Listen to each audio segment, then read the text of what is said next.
లేదు లేదు నా నేను I'm not psychologically prepared for that అని. Then how come you have levelled allegations against him అండి అని అడిగా నేను ఫోన్లోనే అడిగాను గడిగట్ట.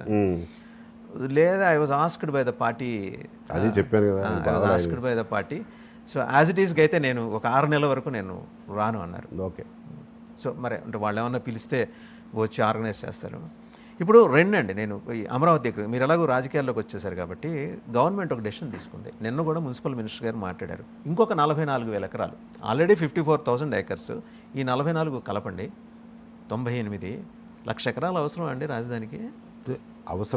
అవసరమా కాదా అన్నది నాకు అవగాహన లేదు, కానీ 44 ప్రస్తుతానికి ఆలోచన లేదు, విరమించుకున్నామని అన్నారు కదా. అనలేదండి, నిన్న మొన్న అన్నారు.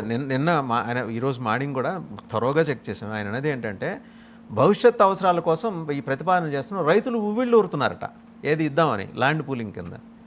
ఫేజ్ 1 వాళ్ళకే దిక్కులేదు అక్కడ.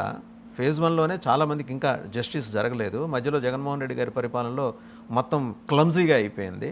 ఇప్పుడు సెటరైడ్ చేసుకొని దాన్ని అడ్రస్ చేయాల్సింది పోయి ఇంకో 44,000 ఎకరాలు.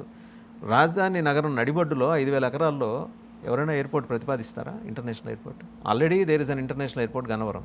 దాన్ని ఎక్స్టెండ్ చేసుకుంటారు. కానీ మీరేమనుకుంటే పొలిటికల్గా మీరేమనుకుంటున్నారు దీన్ని? రైతులు ఊవిళ్ళూరుతున్నారు, వాళ్ళు ఇవ్వడానికి తొందరపడిపోతున్నారు అని అంటే మీకు నాకు అబ్జెక్షన్ ఎందుకు? వాళ్ళ పొలం వాళ్ళ ఇష్టం, మనం ఎందుకు అబ్జెక్ట్ చేయడం? లేదు, రైతులు మాకు ఇష్టం లేదండి ఇట్లా చేయడం అని అంటే రైతులు ఇష్టం అగైన్. అండ్ సెకండ్లీ, కొత్తగా వచ్చే ప్రతిపాదనల వల్ల అంతకుముందు ఇచ్చిన రైతులకి నష్టం జరగకూడదు. These are basic things. ఇవన్నీ ఫుల్ఫిల్ అయినాడు, whatever they want to do they can do. అంతకుముందు ల్యాండ్ పూలింగ్లో ఇచ్చిన రైతులకు నష్టం జరగకూడదు. కొత్తగా ఇస్తామన్నటువంటి రైతులు పూర్తి అభీష్టం మేరకే పనిచేయాలి తప్ప బలవంతం ఎప్పుడూ పెట్టకూడదు అనుకోండి. ఇప్పుడు అసలే పెట్టకూడదు, బికాజ్ ఇది ఇంత గందరగోళం అయింది కాబట్టి. ఈ మధ్యలో 5 ఏళ్ళు ఏం లేదు కదా. ఎగ్జాక్ట్లీ, ఏం లేని. సో ఆ డేంజర్ ఉంది కాబట్టి.